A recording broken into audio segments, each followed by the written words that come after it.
In the denouement of Stuart Turton's intricate narrative, the protagonist, inhabiting the host Gregory Gold, is liberated from his physical bondage by Anna, who has just committed the murder of the footman.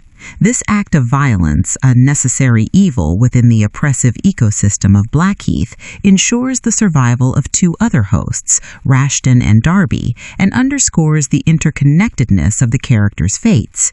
The protagonist's physical debilitation, a consequence of prolonged suspension, necessitates Anna's support as they navigate the treacherous path toward the lake, their ultimate destination. Their journey is a symbolic traversal through a landscape littered with the detritus of previous cycles, including Daniel's fallen lantern, a relic of his own violent confrontation with Donald Davies.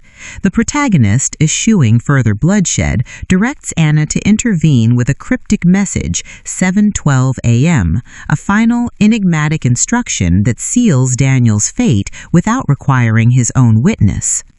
The quest for truth culminates in the dilapidated boathouse, where the protagonist uncovers the corpse of Helena Hardcastle, a victim whose murder mirrors the foundational crime of Thomas Hardcastle 19 years prior. This discovery, facilitated by the protagonist's deductions and Cunningham's disseminated rumor, serves as the catalyst for the final confrontation.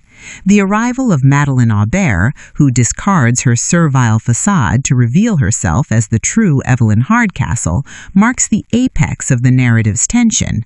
Evelyn's unmasking is a moment of profound revelation as Anna, guided by the protagonist's fragmented clues, synthesizes the disparate pieces of the puzzle: the inheritance of motive, the signet ring, the new portraits, and the phrase "all of them," which identifies the children of Charlie Carver. Evelyn's subsequent confession elucidates the genesis of her psychopathy: the accidental murder of a stable boy, the premeditated killing of her brother Thomas, and the calculated manipulation of her mother and Charlie Carver to assume culpability. Her narrative exposes a consciousness devoid of empathy, viewing murder as an inconvenience or, in the case of Millicent Darby, an act of aesthetic public service. The climax transpires within the confines of Blackheath House, where Evelyn, having lured the protagonist and Anna, prepares to execute them. The plague doctor's strategic absence, a deliberate maneuver to force a final test, places Anna in an impossible ethical quandary. Her self-sacrificial charge at Evelyn, intended to secure the protagonist's freedom, is intercepted by the arrival of Felicity Maddox. Felicity, resurrected from her attempted murder and consumed by righteous fury, exacts a brutal, visceral justice, emptying her revolver into Evelyn's body. This act of vengeance, while morally ambiguous, serves as the narrative's catharsis, fulfilling the thematic requirement of justice while simultaneously freeing the protagonists from their immediate peril.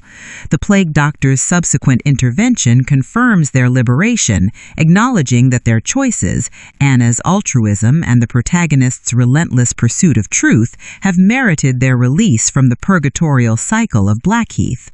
The final passages transition from external conflict to internal resolution, as the plague doctor grants Anna and the protagonist their freedom, albeit with a caveat: the return of their memories, a possession they may choose to forsake. The protagonist, now identified as Aidan Bishop, confronts the philosophical implications of his escape, recognizing that his freedom was facilitated by the very hosts, Bell, Davies, Ravencourt, and others, who were also his shackles. He resolves to sever himself from Bishop's malevolent past, choosing to forge an identity untainted by the sins that led him to Blackheath. The narrative concludes with a tentative, forward-looking optimism as he and Anna venture into the unknown, their future unwritten.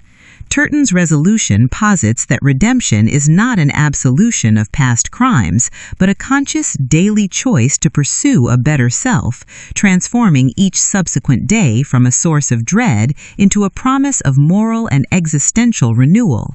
The darkness they traverse, illuminated only by a dim lantern, becomes a metaphor for the uncertain but hopeful path toward a life defined not by the repetition of tragedy, but by the possibility of genuine, unencumbered existence.